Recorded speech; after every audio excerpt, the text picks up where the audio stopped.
Hello everyone, welcome to BPSC mentor. इस video में हम लोग परफेक्शन आईएएस के प्रैक्टिस सेट नंबर 8 को डिस्कस करेंगे। इस सेट में बिहार राज्य से संबंधित 150 प्रश्न दिए गए हैं। तो चलिए शुरू करते हैं। इस सेट का पहला प्रश्न है, बिहार को मुगल साम्राज्य का एक प्रांत या सूबा के रूप में कब घोषित किया गया था? इसका सही उत्तर हो जाएगा ऑप्शन डी, 1580 में। बिहार राज्य को मुगल साम्राज्य का एक प्रांत के रूप में 1580 में घोषित किया गया था। अकबर ने स्वयं 1574 में बिहार पर आक्रमण किया और पटना पर कब्जा कर लिया। उसके बाद लगभग 1580 ईस्वी में बिहार को मुगल साम्राज्य का एक प्रांत घोषित किया गया था। अगला प्रश्न है, बिहार के मनेर में मकबरे का निर्माण किस मुगल सम्राट के शासनकाल के दौरान किया गया था? तो इसका सही उत्तर हो जाएगा ऑप्शन सी, जहांगीर के शासनकाल के दौरान। बिहार के मनेर में मकबरे का निर्माण जहांगीर के शासनकाल के दौरान किया गया था। मनेर पटना से लगभग 32 किलोमीटर पश्चिम में स्थित है और यहाँ पर दो प्रसिद्ध मकबरा है, मखदूम दौलत का जिसे छोटी दरगाह कहते हैं और दूसरा शेख यहिया मनेरी का जिसे बड़ी दरगाह के नाम से जाना जाता है। अगला प्रश्न है, बिहार मोटे तौर पर निम्नलिखित देशांतरों के बीच स्थित है। तो इसका सही उत्तर हो जाएगा ऑप्शन सी, लगभग 83 डिग्री पूर्व से 88 डिग्री पूर्व तक। बिहार 24 डिग्री 20 मिनट और 10 सेकंड उत्तर से 27 डिग्री 31 मिनट 15 सेकंड उत्तरी अक्षांश तथा 83 डिग्री 19 मिनट 50 सेकंड पूर्व से 88 डिग्री 17 मिनट 40 सेकंड पूर्वी देशांतर के मध्य स्थित है।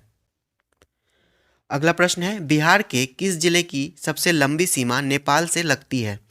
तो इसका सही उत्तर हो जाएगा ऑप्शन ए, पश्चिम चंपारण की। बिहार के पश्चिम चंपारण जिले की सबसे लंबी सीमा नेपाल से लगती है। अगला प्रश्न है, मगध की संपन्नता के संदर्भ में निम्न में से कौन सा या से कथन सही है? तो इसका सही उत्तर हो जाएगा ऑप्शन ई, उपर्युक्त में से एक से अधिक, पर्याप्त लौह भंडार की मौजूदगी, कुशल संचार प्रणाली, राजगीर की अभेद्यता और युद्धों में हाथियों का प्रयोग। ये सभी कथन सत्य हैं। मगध में तांबे और लोहे के विशाल भंडार थे। मगध की एक बड़ी आबादी थी जिसका उपयोग खेती, खनन, शहरों के निर्माण और सेना में किया जाता था और जंगलों में हाथियों की मौजूदगी के कारण युद्धों में उनका प्रयोग किया जाता था। और मगध की राजधानी राजगीर 3 तरफ से पहाड़ियों से घिरी हुई थी। अगला प्रश्न है, 11वीं-12वीं शताब्दी में दिल्ली पर तुर्की के आक्रमण को किन कारकों ने सुगम बनाया? तो इसका सही उत्तर हो जाएगा ऑप्शन ई, उपर्युक्त में से एक से अधिक, तुर्की सेना का बेहतर संगठन कौशल, आक्रमणकारियों की तोपखाने की श्रेष्ठता, भारतीय शासकों के आंतरिक संघर्ष और बुद्धिमान राजा। इसका सही उत्तर हो जाएगा उपर्युक्त में से एक से अधिक। अगला प्रश्न है, मौर्योत्तर काल के बारे में निम्न में से कौन सा कथन सही है? तो इसका सही उत्तर हो जाएगा ऑप्शन सी, सेंट थॉमस के अगुवाई में भारत में ईसाई मिशनरी गोंडोफर्निस के दरबार में आया था। शक संवत सबसे महान शक शासक रुद्रदामन फर्स्ट द्वारा शुरू किया गया था। तो ये कथन गलत है। शक संवत की शुरुआत कुषाण वंश के राजा कनिष्क ने 78 ईस्वी में शुरू की थी। कुषाण वंश की स्थापना कनिष्क ने की थी। तो ये भी कथन गलत है। कुषाण वंश का संस्थापक कुजुल कटफिसस था। एक इंडो ग्रीक राजा मेनेंडर ने जैन धर्म को अपनाया। तो ये भी कथन गलत है। मेनेंडर ने बौद्ध धर्म को अपनाया था। अगला प्रश्न है, भारत के कुल भौगोलिक क्षेत्र में से बिहार शामिल है। तो इसका सही उत्तर हो जाएगा ऑप्शन डी, 2.86%। बिहार का भौगोलिक क्षेत्रफल 94,163 वर्ग किलोमीटर है, जो कि देश के कुल क्षेत्रफल का 2.86% है। अगला प्रश्न है, बिहार का सबसे ऊंचा स्थान है। तो इसका सही उत्तर हो जाएगा option C, Someshwar range. Bihar का सबसे ऊंचा स्थल सोमेश्वर श्रेणी है, जिसकी ऊंचाई लगभग 874 मीटर है। अगला प्रश्न है, चौर दरअसल गोखुर झील यानी कि ऑक्सबो लेक्स अथवा नदियों के परित्यक्त चैनल होते हैं। चौर ज्यादातर निम्नलिखित में से कहाँ पाए जाते हैं? तो इसका सही उत्तर हो जाएगा ऑप्शन ई, उपर्युक्त में से एक से अधिक। बेगूसराय, समस्तीपुर, कटिहार और सहरसा, इन चारों ही जगह चौर पाए जाते हैं। अगला प्रश्न है, गंगा के मैदान का औसत ढलान प्रति किलोमीटर कितना है? तो इसका सही उत्तर हो जाएगा ऑप्शन डी 6 सेंटीमीटर। गंगा के मैदान का औसत ढलान प्रति किलोमीटर लगभग 6 सेंटीमीटर है। अगला प्रश्न है, मगध क्षेत्र में मौर्य साम्राज्य के बाद किस राजवंश ने शासन किया? तो इसका सही उत्तर हो जाएगा ऑप्शन ए शुंग वंश। मगध क्षेत्र में मौर्य साम्राज्य के बाद शुंग वंश ने शासन किया था। पुष्यमित्र शुंग ने मौर्य राजा वृत्रथ की हत्या के बाद 184 ईस्वी पूर्व में शुंग वंश की स्थापना की थी। अगला प्रश्न है, निम्न में से कौन पुष्यमित्र शुंग के बारे में सही नहीं है?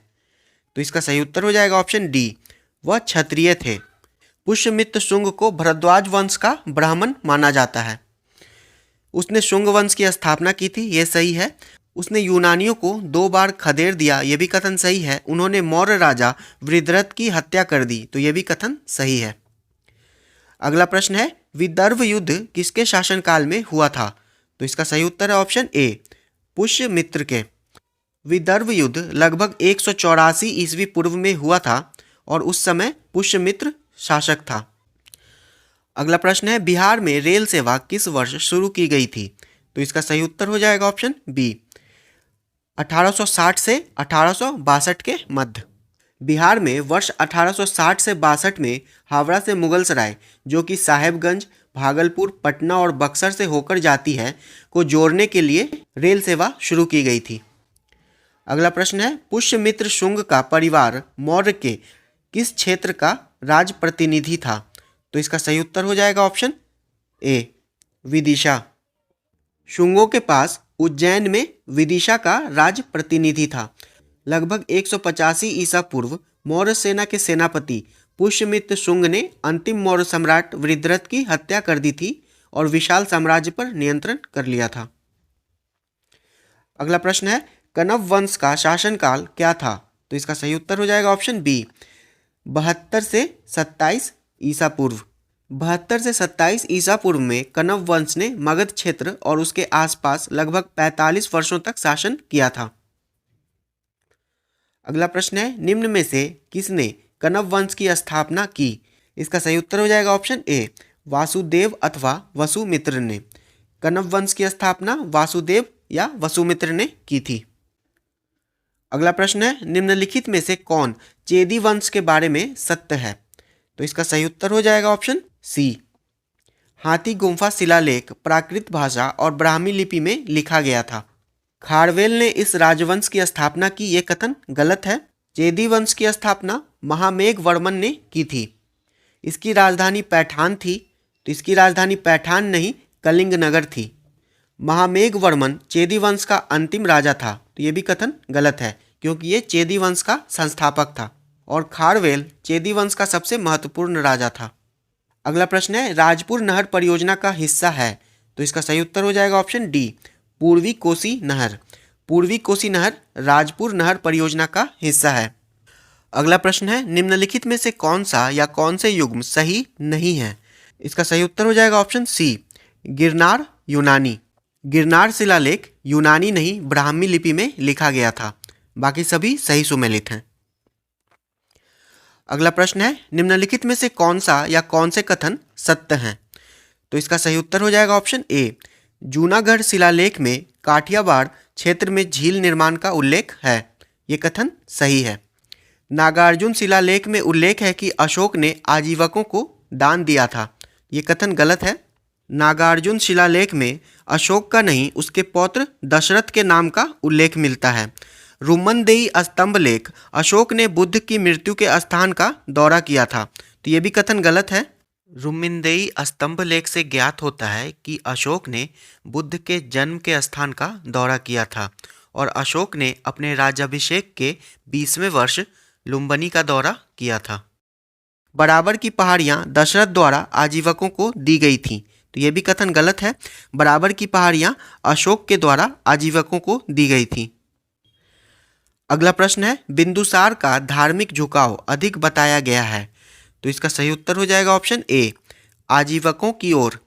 बिंदुसार का धार्मिक झुकाव आजीवकों की ओर अधिक बताया गया है और आजीवक संप्रदाय की स्थापना मक्खली गोशाल के द्वारा की गई थी। अगला प्रश्न है, पटना उच्च न्यायालय के प्रथम मुख्य न्यायाधीश कौन थे? इसका सही उत्तर हो जाएगा option D, Sir Edward Maynard Champs Chamier. Patna उच्च न्यायालय के प्रथम मुख्य न्यायाधीश Sir Edward Maynard Champs Chamier थे। अगला प्रश्न है, निम्न में से कौन सी सूचना इंडिका के बारे में सत्य नहीं है? इसका सही उत्तर हो जाएगा ऑप्शन डी, मेगास्थनीज यूनानी राजा मिनांडर का राजदूत था। यह कथन गलत है। मेगास्थनीज सेल्यूकस निकेटर का राजदूत था। मेगास्थनीज ने इंडिका में सामाजिक विभाजन को 7 वर्गों में वर्णित किया था, तो ये कथन सही है। नगर प्रशासन का विस्तृत विवरण मिलता है, तो ये भी कथन सही है। यह मेगास्थनीज द्वारा लिखा गया था, तो ये भी कथन सही है। अगला प्रश्न है, बुद्ध के एक प्रसिद्ध शिष्य सारिपुत्र का जन्म हुआ था, तो इसका सही उत्तर हो जाएगा ऑप्शन डी, राजगीर में। सारिपुत्र बुद्ध का एक शिष्य था और उसका जन्म राजगीर मगध में हुआ था। अगला प्रश्न है, मौर्य साम्राज्य का केंद्रीय दरबार कहाँ स्थित था? तो इसका सही उत्तर हो जाएगा ऑप्शन बी, पाटलिपुत्र में। मौर्य साम्राज्य का केंद्रीय दरबार पाटलिपुत्र में स्थित था। अगला प्रश्न है, वर्ष 2001 से 2011 के दौरान बिहार में पुरुष साक्षरता में वृद्धि कितनी प्रतिशत है? तो इसका सही उत्तर हो जाएगा ऑप्शन ए, 11.5%। बिहार में वर्ष 2001 से 2011 के दौरान पुरुष साक्षरता में 11.5% की वृद्धि हुई है और बिहार में साक्षरता दर 59.7% है, जिसमें पुरुष साक्षरता दर 71.2% और महिला साक्षरता दर 51.5% है। अगला प्रश्न है, किस शासक के शासनकाल में हुनों ने आक्रमण किया था? इसका सही उत्तर हो जाएगा ऑप्शन सी, स्कंदगुप्त। स्कंदगुप्त के शासनकाल में हुनों ने आक्रमण किया था। हुनों का पहला आक्रमण लगभग 455 ईस्वी में स्कंदगुप्त के शासनकाल में हुआ था। अगला प्रश्न है, सती प्रथा का प्रथम अभिलेख के साक्ष्य प्राप्त हुए हैं, तो इसका सही उत्तर हो जाएगा ऑप्शन ए, एरन से। मध्य प्रदेश में एरन शिलालेख 510 ईस्वी का है, जिसमें एक महिला के सती प्रथा का उल्लेख है। अगला प्रश्न है, चंद्रगुप्त द्वितीय ने किसकी सहायता से गुजरात और काठियावाड़ पर विजय प्राप्त की? तो इसका सही उत्तर हो जाएगा ऑप्शन ए, प्रभावती गुप्त। प्रभावती गुप्त ने अपने पिता चंद्रगुप्त द्वितीय को गुजरात और काठियावाड़ पर नियंत्रण पाने में मदद की थी। अगला प्रश्न है, नालंदा विश्वविद्यालय की स्थापना किसने की? तो इसका सही उत्तर हो जाएगा ऑप्शन ए, कुमारगुप्त प्रथम ने। कुमारगुप्त प्रथम ने नालंदा विश्वविद्यालय की स्थापना की थी और यह विश्वविद्यालय 450 ईस्वी में स्थापित दुनिया का पहला अंतर्राष्ट्रीय विश्वविद्यालय था। अगला प्रश्न है, जनसंख्या घनत्व में सभी राज्यों और केंद्र शासित प्रदेशों में बिहार का स्थान क्या है? तो इसका सही उत्तर हो जाएगा ऑप्शन सी, छठा। जनसंख्या घनत्व में सभी राज्यों और केंद्र शासित प्रदेशों में बिहार का स्थान छठा है। वहीं अगर सिर्फ राज्यों की बात की जाए तो इसमें बिहार का स्थान पहला है और बिहार का जनसंख्या घनत्व है 1106 व्यक्ति प्रति वर्ग किलोमीटर। अगला प्रश्न है, गुप्त युग में धार्मिक गतिविधियों के बारे में निम्न में से कौन सा सत्य नहीं है? तो इसका सही उत्तर हो जाएगा ऑप्शन सी, शैववाद और न कि भागवतवाद ने महत्व प्राप्त किया। भागवतवाद ने महत्व प्राप्त किया, न कि शैववाद ने, तो ये कथन गलत है, इसलिए इसका सही उत्तर हो जाएगा ऑप्शन सी। जबकि लोकप्रियता के मामले में बौद्ध धर्म का महायान सर्वोच्च स्थान पर था। अगला प्रश्न है, बिहार में प्रमंडलों की संख्या है? तो इसका सही उत्तर हो जाएगा ऑप्शन डी, 9। बिहार में प्रमंडलों की संख्या 9 है। पटना, मगध, सारण, तिरहुत, दरभंगा, कोसी, पूर्णिया, भागलपुर और मुंगेर। अगला प्रश्न है, वैशाली किस प्रमंडल के अंतर्गत आता है? तो इसका सही उत्तर हो जाएगा ऑप्शन बी, तिरहुत। वैशाली तिरहुत प्रमंडल के अंतर्गत आता है और तिरहुत प्रमंडल में 6 जिले शामिल हैं, मुजफ्फरपुर, सीतामढ़ी, शिवहर, वैशाली, पश्चिमी चंपारण और पूर्वी चंपारण। अगला प्रश्न है, बिहार लोक सेवा आयोग अस्तित्व में आया? तो इसका सही उत्तर है ऑप्शन ए, 1 अप्रैल 1949 को। बिहार लोक सेवा आयोग 1 अप्रैल 1949 को अस्तित्व में आया। अगला प्रश्न है, निम्नलिखित में से कौन सा या से जिले तंबाकू का प्रमुख उत्पादक हैं? तो इसका सही उत्तर हो जाएगा ऑप्शन ई, उपर्युक्त में से एक से अधिक। पूर्णिया और बेगूसराय तंबाकू का प्रमुख उत्पादक जिला है। अगला प्रश्न है, Patna medical college and hospital की स्थापना किस वर्ष हुई थी? तो इसका सही उत्तर हो जाएगा ऑप्शन डी, 1925 में। पीएमसीएच की स्थापना 1925 में हुई थी और इसका मूल नाम था Prince of Wales medical college. अगला प्रश्न है, बिहार के पहले उपराज्यपाल कौन थे? तो इसका सही उत्तर हो जाएगा option B, Sir Charles Stuart Bayley. Bihar के पहले उपराज्यपाल सर चार्ल्स स्टुअर्ट बेली थे। अगला प्रश्न है, बिहार में चिरांद है? तो इसका सही उत्तर हो जाएगा ऑप्शन डी, नवपाषाण स्थल। चिरांद बिहार के सारण जिले में गंगा नदी के तट पर स्थित है। यहाँ से गोलाकार झोपड़ियों और गेहूं, चावल, मटर आदि के छोटे पैमाने की खेती के पुरातात्विक साक्ष्य मिले हैं और इन साक्ष्यों से पता चलता है कि यह एक नवपाषाण स्थल है। अगला प्रश्न है, मगध और अंग को कौन सी नदी सीमांकित करती थी? तो इसका सही उत्तर हो जाएगा ऑप्शन सी, चंपा। चंपा नदी मगध और अंग महाजनपद को अलग करती थी। अगला प्रश्न है, निम्नलिखित में से कौन से कनिष्क के बारे में सत्य नहीं है? तो इसका सही उत्तर है ऑप्शन डी, उन्होंने विक्रम संवत की शुरुआत की। विक्रम संवत की शुरुआत कनिष्क ने नहीं, चंद्रगुप्त विक्रमादित्य ने की थी और विक्रम संवत की शुरुआत लगभग 57 ईस्वी पूर्व में की गई थी। उसने बौद्ध धर्म को संरक्षण दिया, ये कथन सही है। उसके शासनकाल में चौथी बौद्ध संगति हुई, ये भी कथन सही है, कुंडलवन कश्मीर में। और भारतीय संस्कृति ने कुषाणों से धातु के संलग्न जूते और लंबे कोट अपनाए, तो ये भी कथन सही है। अगला प्रश्न है, मौर्योत्तर काल के दौरान निर्यात के मुख्य वस्तुएं क्या हैं? तो इसका सही उत्तर हो जाएगा ऑप्शन ए, मसाले, इत्र, मोती, तांबा और चंदन। मौर्योत्तर काल के दौरान निर्यात की मुख्य वस्तुएं थीं मसाले, इत्र, मोती, तांबा और चंदन, जबकि कांच, चांदी और सोना का आयात किया जाता था। अगला प्रश्न है, प्रसिद्ध उदंतपुरी विहार की स्थापना किसने की? तो इसका सही उत्तर है ऑप्शन बी, गोपाल ने। उदंतपुरी विहार की स्थापना गोपाल ने की थी और उदंतपुरी विहार बिहार शरीफ में स्थित था। अगला प्रश्न है, सकरी नदी पर बने नहर बिहार के निम्न में से किस जिले को लाभान्वित करता है? तो इसका सही उत्तर है ऑप्शन ए, लखीसराय।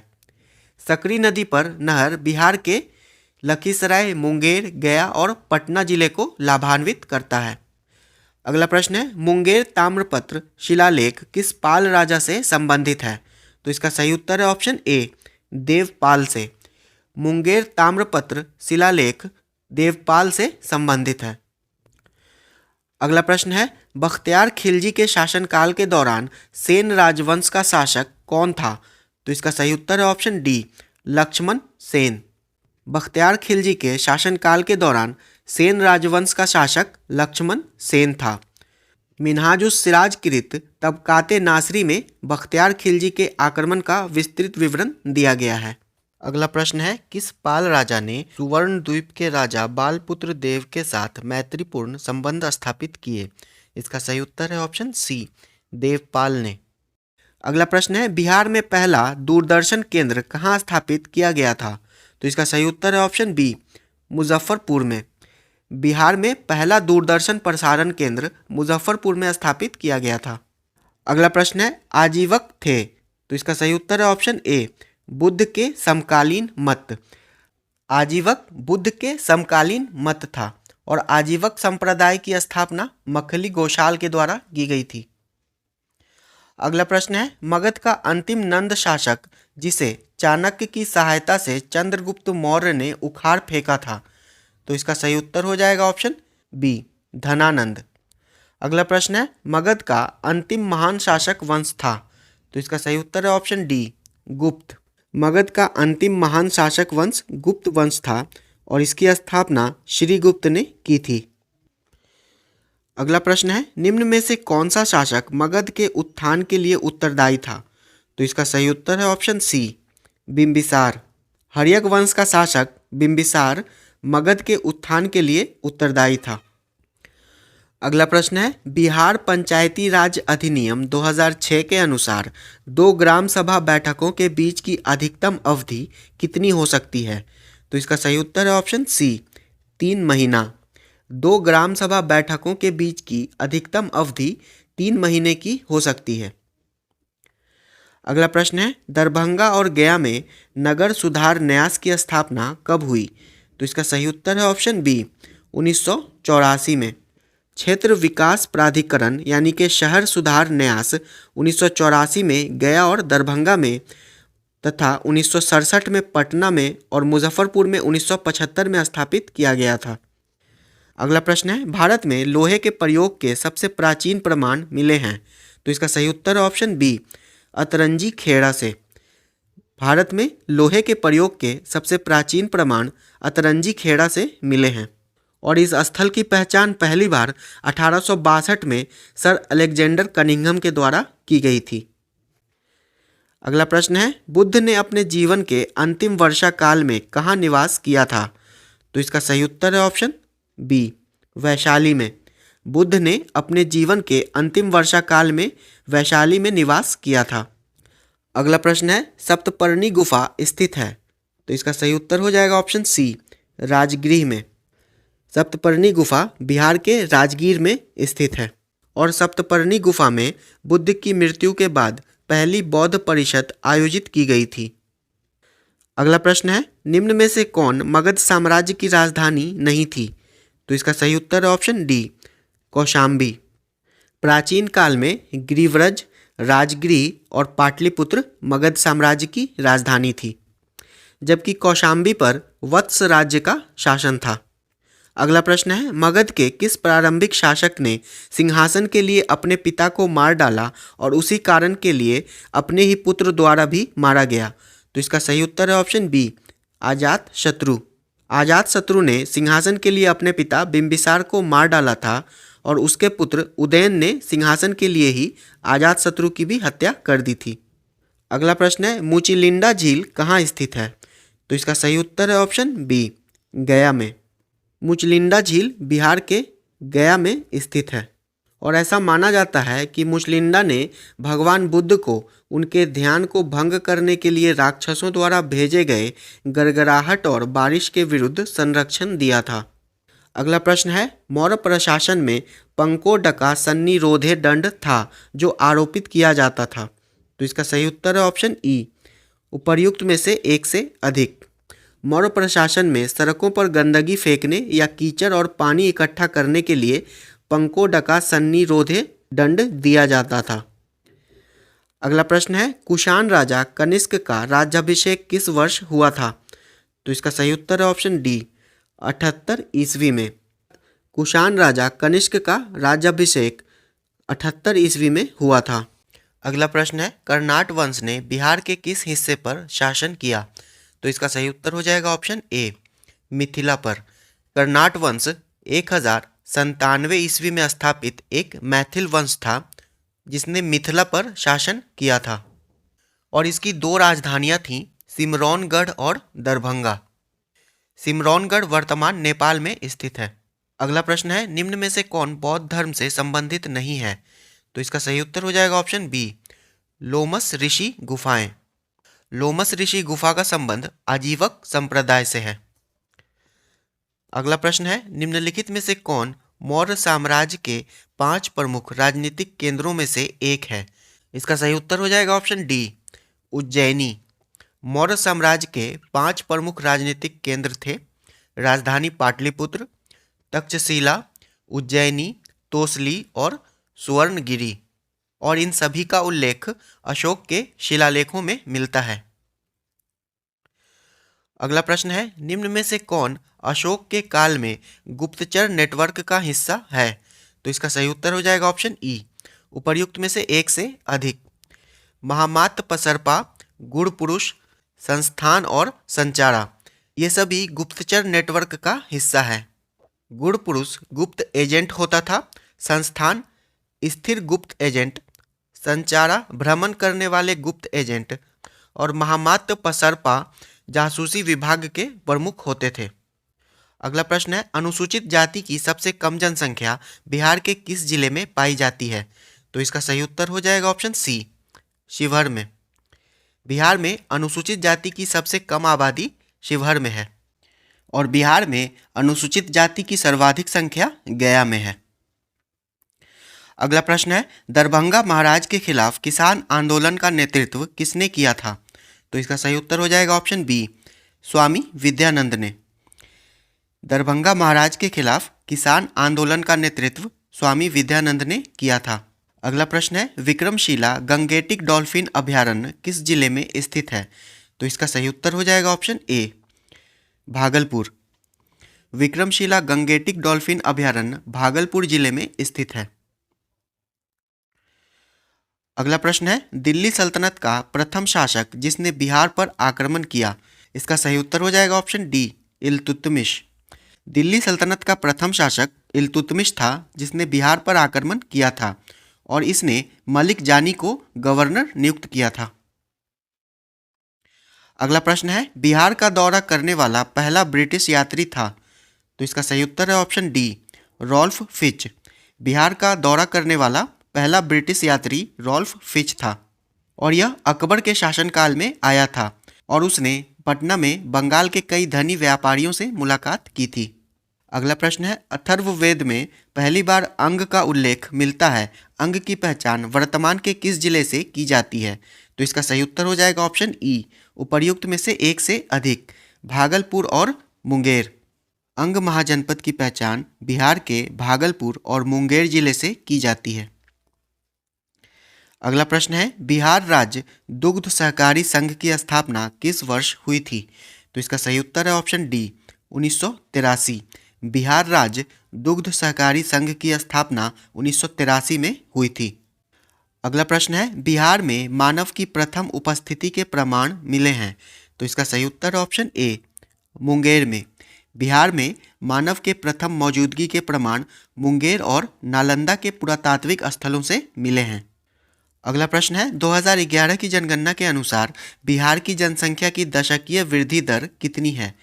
तो इसका सही उत्तर हो जाएगा ऑप्शन डी, 25.4%। 2011 की जनगणना के अनुसार बिहार की जनसंख्या की दशकीय वृद्धि दर 25.4% है। बिहार का लिंगानुपात 918 है और बिहार का जनसंख्या घनत्व 1106 व्यक्ति प्रति वर्ग किलोमीटर है। अगला प्रश्न है, सबसे कम महिला साक्षरता दर वाले 5 जिले का सही क्रम है? तो इसका सही उत्तर है ऑप्शन बी, सहरसा, मधेपुरा, पूर्णिया, सीतामढ़ी और अररिया। अगला प्रश्न है, 2011 की जनगणना के अनुसार बिहार के निम्न में से किस जिले में जनसंख्या की दशकीय वृद्धि दर सबसे अधिक है? तो इसका सही उत्तर है ऑप्शन ए, मधेपुरा। 2011 की जनगणना के अनुसार बिहार के मधेपुरा जिले में जनसंख्या की दशकीय वृद्धि दर सबसे अधिक थी और ये 31.12% थी। अगला प्रश्न है, बिहार के निम्नलिखित में से किस जिले में जनसंख्या घनत्व सबसे कम है? तो इसका सही उत्तर हो जाएगा ऑप्शन ए, कैमूर। बिहार का सबसे कम जनसंख्या घनत्व वाला जिला कैमूर है और इसका जनसंख्या घनत्व 488 व्यक्ति प्रति वर्ग किलोमीटर है। अगला प्रश्न है, तुगलक के शासनकाल के दौरान के एक सक्षम प्रशासक मलिक इब्राहिम बाया का दरगाह स्थित है। तो इसका सही उत्तर है ऑप्शन सी, बिहार शरीफ। मलिक इब्राहिम बाया का दरगाह बिहार शरीफ में स्थित है।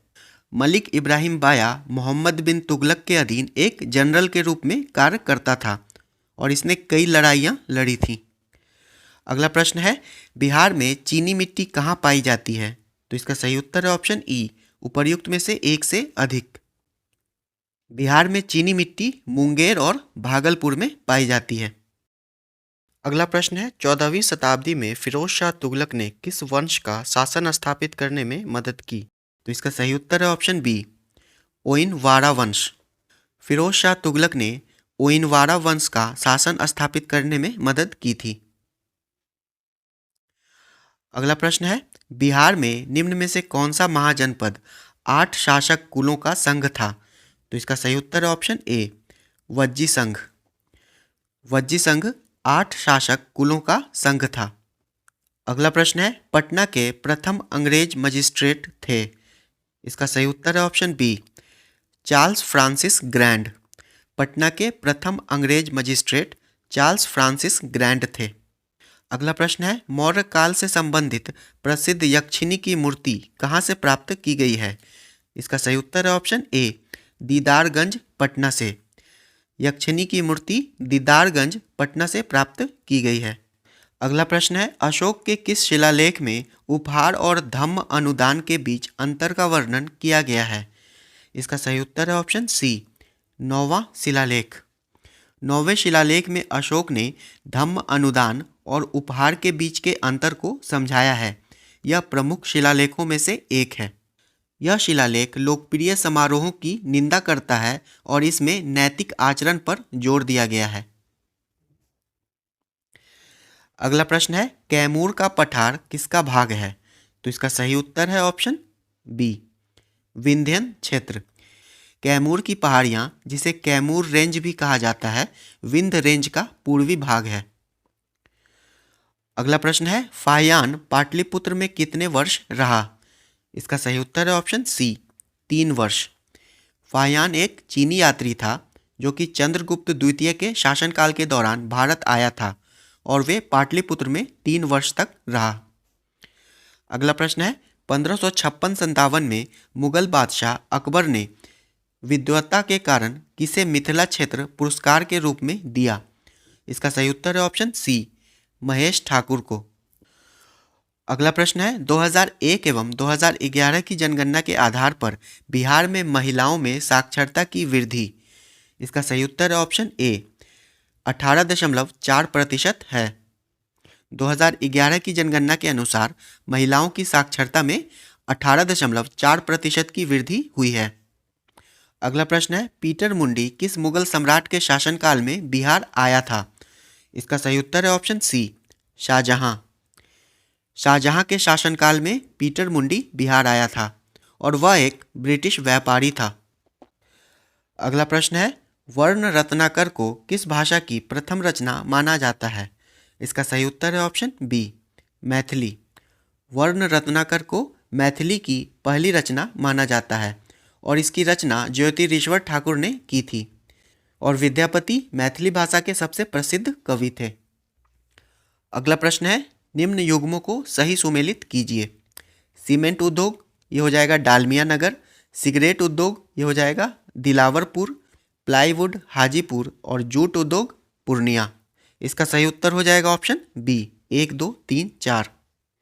अगला प्रश्न है, नगमत आसफी नामक पुस्तक किस लोकगीत से संबंधित है। इसका सही उत्तर है ऑप्शन सी, पूर्वी राग। नगमत आसफी नामक पुस्तक पूर्वी राग लोकगीत से संबंधित है। अगला प्रश्न है, विद्यापति ने भू परिक्रिया और पुरुष परीक्षा की रचना किस भाषा में की थी। इसका सही उत्तर है ऑप्शन बी, संस्कृत भाषा में। अगला प्रश्न है, किस सिख गुरु ने पाहुल प्रणाली शुरू की थी। इसका सही उत्तर है ऑप्शन बी, गुरु गोविंद सिंह ने। पाहुल प्रणाली को गुरु गोविंद सिंह ने शुरू किया था और इस व्यवस्था के तहत पहल करने वाले व्यक्ति को खालसा कहा जाता है। गुरु गोविंद सिंह का जन्म 1666 ईस्वी में पटना में हुआ था। अगला प्रश्न है, बिहार कोकिला पद्मश्री से सम्मानित विंध्यवासिनी देवी द्वारा स्थापित विंध्य कला मंदिर की स्थापना का उद्देश्य क्या था। इसका सही उत्तर है ऑप्शन सी, लड़कियों की शिक्षा के लिए। विंध्यवासिनी देवी द्वारा स्थापित विंध्य कला मंदिर लड़कियों की शिक्षा के लिए स्थापित किया गया था। अगला प्रश्न है, बिहार के किस राष्ट्रीय राजमार्ग को ईस्ट वेस्ट कॉरिडोर में शामिल किया गया है। इसका सही उत्तर है ऑप्शन ई, उपर्युक्त में से एक से अधिक, NH-28 और NH-31। बिहार से गुजरने वाले NH-28 और NH-31 को पूर्वी पश्चिमी कॉरिडोर के अंतर्गत शामिल किया गया है। अगला प्रश्न है, किस राष्ट्रीय राजमार्ग की लंबाई बिहार में सबसे कम है अथवा सबसे कम दूरी तय करता है। इसका सही उत्तर हो जाएगा ऑप्शन सी, NH-57A। NH-57A बिहार से होकर गुजरने वाला सबसे छोटा राष्ट्रीय राजमार्ग है। यह फारबिसगंज से जोगबनी तक केवल 13 किलोमीटर की दूरी तक है। अगला प्रश्न है, जूट बिहार के किस कृषि जलवायु क्षेत्र में उपजाया जाता है? इसका सही उत्तर हो जाएगा ऑप्शन बी, कृषि जलवायु क्षेत्र 2। जूट बिहार के कृषि जलवायु क्षेत्र 2 में उपजाया जाता है। मिट्टी के प्रकार, वर्षा, तापमान और वितरण के आधार पर बिहार में 4 प्रमुख कृषि जलवायु क्षेत्रों की पहचान की गई है। जूट, मक्का, सरसों, गन्ना कृषि जलवायु क्षेत्र 2 की प्रमुख फसलें हैं। अगला प्रश्न है, बिहार का कौन सा जिला सर्वाधिक जनसंख्या दशकीय वृद्धि में शामिल नहीं है? इसका सही उत्तर है ऑप्शन डी, गोपालगंज। और गोपालगंज की दशकीय वृद्धि दर 19.2% है, जबकि मधेपुरा का 31.2%, किशनगंज का 30.4% और अररिया का 30.25% है। अगला प्रश्न है, निम्न में से कौन सा जिला बिहार में न्यूनतम पुरुष साक्षरता दर के साथ पहले स्थान पर आता है? इसका सही उत्तर है ऑप्शन बी, पूर्णिया। पूर्णिया बिहार में सबसे कम पुरुष साक्षरता दर वाला जिला है। और रोहतास में सबसे अधिक पुरुष साक्षरता दर है 82.88%। और रोहतास में साक्षरता दर भी सबसे अधिक है 73%। अगला प्रश्न है, बिहार के किन 2 अग्रणी जिलों में तैरता सौर ऊर्जा संयंत्र स्थापित किया गया है? इसका सही उत्तर है ऑप्शन सी, दरभंगा और सुपौल में। बिहार के दरभंगा और सुपौल में तैरता सौर ऊर्जा संयंत्र स्थापित किया गया है। अगला प्रश्न है, निम्न में से कौन बिहार का राज्य पक्षी है? इसका सही उत्तर है ऑप्शन ए, गौरैया। बिहार का राज्य पक्षी गौरैया है। अगला प्रश्न है, बिहार कार्बन उत्सर्जन को कम करने के लिए पाथवे परियोजना पर काम करने वाला पहला राज्य बन गया। इस परियोजना को पूरा करने का लक्ष्य है। इसका सही उत्तर है ऑप्शन ए, 2040 तक। संयुक्त राष्ट्र पर्यावरण परियोजना एवं बिहार राज्य प्रदूषण नियंत्रण बोर्ड की एकीकृत परियोजना के अनुसार कार्बन उत्सर्जन को कम करने के लिए पाथवे योजना के अंतर्गत विभिन्न उपाय लागू किए जाएंगे। इसे पूरा करने के लिए वर्ष 2040 तक का लक्ष्य रखा गया है। अगला प्रश्न है, बिहार के कितने जिलों को आकांक्षी जिला में शामिल किया गया है? इसका सही उत्तर है ऑप्शन सी, 13। बिहार के 13 जिलों को आकांक्षी जिला में शामिल किया गया है। अगला प्रश्न है, बिहार के किस जिले को इको एग्रीकल्चर अवार्ड 2021 से सम्मानित किया गया है? इसका सही उत्तर है ऑप्शन डी, रोहतास। बिहार के रोहतास जिले को इको एग्रीकल्चर अवार्ड 2021 से सम्मानित किया गया है। अगला प्रश्न है, टाल क्षेत्र फैला है। इसका सही उत्तर है ऑप्शन ए, पटना से लखीसराय तक। टाल क्षेत्र पटना से लखीसराय तक फैला है। अगला प्रश्न है, बिहार को मुख्यतः कौन कौन से भूकंपीय क्षेत्रों में बांटा गया है? इसका सही उत्तर है ऑप्शन ए, 4 एवं 5। बिहार के 38 जिलों में से 24 जिले भूकंपीय क्षेत्र 4 के अंतर्गत आते हैं, जबकि 6 जिले भूकंपीय क्षेत्र 5 में शामिल हैं। अगला प्रश्न है, बिहार का पहला खादी मॉल पटना में स्थापित किया गया था। निम्नलिखित में से कौन से अन्य 2 जिले हैं जहां खादी मॉल खोलने की अनुमति दी गई है? इसका सही उत्तर है ऑप्शन सी, पूर्णिया और गया। पटना को छोड़कर पूर्णिया और गया में खादी मॉल स्थापित किए जाएंगे। गया में खादी मॉल बौद्ध धर्म पर आधारित होगा, जबकि पूर्णिया में खादी मॉल गांधीवाद पर आधारित होगा। अगला प्रश्न है, बिहार के उस पर्वतारोही का क्या नाम है जिसने हाल ही में किलिमंजारो पर्वत पर तिरंगा फहराया? इसका सही उत्तर है ऑप्शन सी, अभिषेक रंजन। बिहार के नालंदा जिले के निवासी अभिषेक रंजन ने अफ्रीकी महाद्वीप की सबसे ऊंची चोटी माउंट किलिमंजारो पर तिरंगा फहराया है। अगला प्रश्न है, बिहार विधानसभा चुनाव 2020 में सर्वाधिक विधायी सीटें जीतकर सबसे बड़ी पार्टी कौन बनी? इसका सही उत्तर है ऑप्शन ए, आरजेडी। राष्ट्रीय जनता दल बिहार विधानसभा चुनाव 2020 में सबसे अधिक विधानसभा सीटें जीतकर सबसे बड़ी पार्टी बन गई है। और आप लोग कमेंट करके बताइए कि आरजेडी ने कितनी सीटें जीती थी। अगला प्रश्न है, भारत में पहली महिला ट्रांसजेंडर पीठासीन अधिकारी कौन है? तो इसका सही उत्तर है ऑप्शन बी, मोनिका दास। बिहार में पटना की रहने वाली मोनिका दास भारत की पहली महिला ट्रांसजेंडर पीठासीन अधिकारी बनी हैं। उन्होंने बिहार विधानसभा चुनावों में पीठासीन अधिकारी के रूप में कार्य किया। अगला प्रश्न है, पटना हाई कोर्ट के शताब्दी भवन का उद्घाटन किसने किया? इसका सही उत्तर है ऑप्शन डी, शरद अरविंद बोबड़े ने। तत्कालीन मुख्य न्यायाधीश शरद अरविंद बोबड़े ने पटना हाई कोर्ट के शताब्दी भवन का उद्घाटन किया। अगला प्रश्न है, बिहार में पाल युग की मूर्ति हाल ही में कहाँ से प्राप्त की गई है? इसका सही उत्तर है ऑप्शन ए, नवादा से। हाल ही में बिहार में नवादा के कौकोल ब्लॉक में काले पत्थर से बनी नर आकृति की पाल युग की मूर्ति मिली है। अगला प्रश्न है, किस दशक में बिहार में जनसंख्या में कमी देखी गई थी? इसका सही उत्तर है ऑप्शन सी, 1911 से 1921 के दशक में, और इस दौरान जनसंख्या में 0.66% की कमी आई थी। अगला प्रश्न है, निम्नलिखित में से कौन से सिख गुरु का जन्म पटना में हुआ था? इसका सही उत्तर है ऑप्शन ए, गुरु गोविंद सिंह का। गुरु गोविंद सिंह का जन्म पटना में हुआ था 1666 ईस्वी में। अगला प्रश्न है, बिहार का कौन सा जिला बिहार के पड़ोसी पूर्वी और दक्षिणी राज्यों के बीच की सीमा निर्धारण करता है? इसका सही उत्तर है ऑप्शन सी, कटिहार। कटिहार जिला बिहार के पूर्वी राज्य अर्थात पश्चिम बंगाल और दक्षिणी राज्य झारखंड के साथ सीमा साझा करता है। अगला प्रश्न है, निम्नलिखित में से बिहार का कौन सा जिला राजधानी पटना के साथ अपनी सीमा साझा नहीं करता है? इसका सही उत्तर है ऑप्शन बी, नवादा। बिहार का नवादा जिला पटना के साथ अपनी सीमा साझा नहीं करता है। पटना के साथ सीमा साझा करने वाले जिले हैं सारण, भोजपुर, अरवल, जहानाबाद, नालंदा, लखीसराय, बेगूसराय, समस्तीपुर और वैशाली।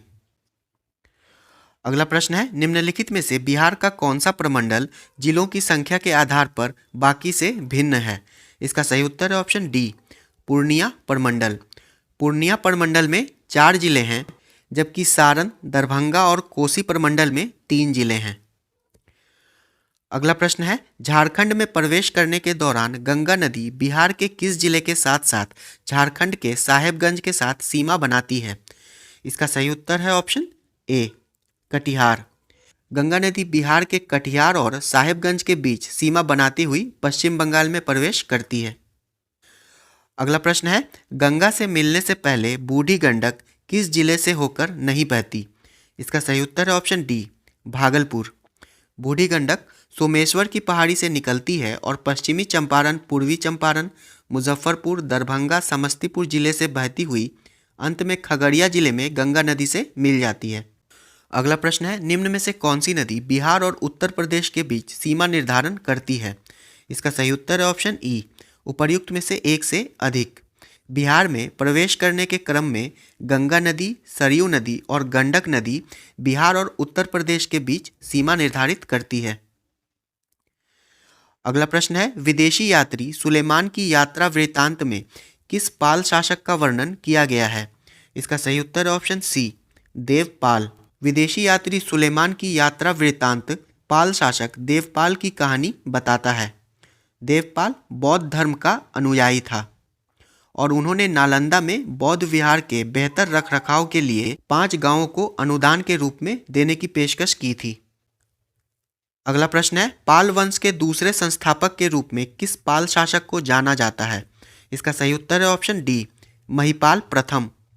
महिपाल प्रथम को पाल वंश के दूसरे संस्थापक के रूप में जाना जाता है। अगला प्रश्न है, मिथिला में किस पाल शासक के शासनकाल में कर्नाट वंश की स्थापना हुई थी? इसका सही उत्तर है ऑप्शन सी, रामपाल। रामपाल के शासनकाल के दौरान पाल वंश के शासक नानदेव ने 1097 ईस्वी में मिथिला में कर्नाट वंश की स्थापना की थी। अगला प्रश्न है, तुगरिल तुगन ने कर्नाट वंश के किस शासक के कार्यकाल के दौरान एक असफल सैन्य अभियान चलाया? इसका सही उत्तर है ऑप्शन डी, राम सिम्हा। तिब्बती यात्री धर्मस्वामी की यात्रा वृत्तांत से पता चलता है कि तुगरिल तुगन ने राजा राम सिम्हा के शासनकाल के दौरान एक असफल सैन्य अभियान चलाया था। अगला प्रश्न है, विद्यापति ने किस शासक के संरक्षण में अपनी काव्य रचना की? इसका सही उत्तर है ऑप्शन सी, ओइनवर वंश। 14वीं शताब्दी में तिरहुत में मुसलमानों के बाद ओइनवार वंश की स्थापना हुई थी और विद्यापति ने इसी वंश के महाराज शिव सिंह के संरक्षण में अपनी कविताएं लिखी थी। अगला प्रश्न है 2020 में बिहार की मातृ मृत्यु दर कितनी है? इसका सही उत्तर है ऑप्शन डी 149। 2020 में बिहार की मातृ मृत्यु दर 149 है और मातृ मृत्यु दर को एक निश्चित समय अवधि के दौरान प्रति 1 लाख जीवित जन्मों के दौरान मातृ मृत्यु की संख्या के रूप में परिभाषित किया जाता है। अगला प्रश्न है बिहार के किस जिले में अनुसूचित जनजातियों की प्रतिशत जनसंख्या सर्वाधिक है? इसका सही उत्तर है ऑप्शन बी पश्चिम चंपारण। बिहार के पश्चिम चंपारण में अनुसूचित जनजातियों की प्रतिशत जनसंख्या सर्वाधिक है और पश्चिम चंपारण में अनुसूचित जनजातियों की प्रतिशत जनसंख्या 6.35% है और बिहार राज्य में अनुसूचित जनजातियों की प्रतिशत जनसंख्या 1.3% है। अगला प्रश्न है 16 महाजनपदों में से कितने बिहार क्षेत्र में थे? इसका सही उत्तर है ऑप्शन ए 3। 6ठी शताब्दी ईसा पूर्व में भारत में 16 महाजनपदों में से 3 बिहार में थे, वज्जी, मगध और अंग। अगला प्रश्न है भारत में मूर्तिकला के लिए किस युग को स्वर्ण युग माना जाता है? इसका सही उत्तर है ऑप्शन सी गुप्त। गुप्त काल को भारत में मूर्तिकला के लिए स्वर्ण युग माना जाता है। अगला प्रश्न है बिहार में मूंग की फसल की खेती कब की जाती है? इसका सही उत्तर है ऑप्शन सी रबी और खरीफ के बीच। बिहार में मूंग फसल की खेती रबी और खरीफ के फसल के बीच में की जाती है। अगला प्रश्न है बिहार में फेल्सपार कहाँ पाया जाता है? इसका सही उत्तर है ऑप्शन सी बांका में। बिहार में फेल्सपार मुख्यतः बांका जिले में पाया जाता है। अगला प्रश्न है बिहार के तीसरे कृषि रोड मैप के अनुसार 2021 से 22 तक गेहूं की लक्ष्य उत्पादकता क्या है? इसका सही उत्तर है ऑप्शन सी 31 क्विंटल प्रति हेक्टेयर। बिहार तीसरा कृषि रोड मैप के अनुसार चावल की अपेक्षित उत्पादकता 35 क्विंटल प्रति हेक्टेयर, गेहूं की अपेक्षित उत्पादकता 31 क्विंटल प्रति हेक्टेयर, दलहन की 10 क्विंटल प्रति हेक्टेयर और तिलहन की 15 क्विंटल प्रति हेक्टेयर है। अगला प्रश्न है शेर शाह का मकबरा आकार में कैसा है? इसका सही उत्तर है ऑप्शन ए अष्टकोणीय। शेर शाह का मकबरा इंडो इस्लामिक वास्तुकला का एक उदाहरण है और यह आकार में अष्टकोणीय है। वास्तुकार मीर मोहम्मद अलीवाल खान द्वारा इसे डिज़ाइन किया गया था। अगला प्रश्न है निम्न में से कौन सी नहर प्रणाली नेपाल के सप्तरी जिले को सिंचाई की सुविधा प्रदान करती है? इसका सही उत्तर है ऑप्शन बी पश्चिम कोसी नहर। अगला प्रश्न है निम्न युग्मों को सही सुमेलित कीजिए। सोना मुंगेर, पेट्रोलियम किशनगंज, एस्बेस्टस ये हो जाएगा गया और डोलोमाइट रोहतास। इसका सही उत्तर है ऑप्शन डी 1, 3, 2, 4। अगला प्रश्न है सौरठ मेला निम्न में से किस जिले में आयोजित होता है? इसका सही उत्तर है ऑप्शन बी मधुबनी में। सौरठ या सौराठ मेला बिहार के मधुबनी जिले के पास एक गांव में आयोजित होता है। अगला प्रश्न है मेची नदी किसकी सहायक नदी है? इसका सही उत्तर है ऑप्शन सी महानंदा। मेची नदी महानंदा की सहायक नदी है। अगला प्रश्न है वशिष्ठ नारायण पुल किस नदी पर बना है? इसका सही उत्तर है ऑप्शन सी सोन नदी पर। वशिष्ठ नारायण पुल सोन नदी पर बना है। अगला प्रश्न है हेमेटाइट ग्रेड का लौह अयस्क पाया जाता है। इसका सही उत्तर है ऑप्शन ए भागलपुर में। हेमेटाइट ग्रेड का लौह अयस्क भागलपुर में पाया जाता है। अगला प्रश्न है मौर्यों द्वारा पराजित होने पर निम्न में से कौन सा उपहार के रूप में यूनानियों द्वारा नहीं दिया गया था? इसका सही उत्तर है ऑप्शन डी अरब। अगला प्रश्न है सारण कमिश्नरी में कितने जिले हैं? इसका सही उत्तर है ऑप्शन डी 3। सारण प्रमंडल में 3 जिले हैं छपरा, सिवान और गोपालगंज। अगला प्रश्न है बाल सुंदरी मिट्टी पाई जाती है। इसका सही उत्तर है ऑप्शन सी दरभंगा में। बाल सुंदरी मिट्टी बांगर मिट्टी का एक प्रकार है जो कि किशनगंज, पूर्णिया, सहरसा, दरभंगा, मुजफ्फरपुर और पश्चिम चंपारण में पाया जाता है। इस मिट्टी में 30% से अधिक चूने की मात्रा होती है। अगला प्रश्न है निम्नलिखित में से कौन सा जिला गेहूं का प्रमुख उत्पादक है? इसका सही उत्तर है ऑप्शन ए रोहतास। बिहार का रोहतास जिला गेहूं का मुख्य उत्पादक है।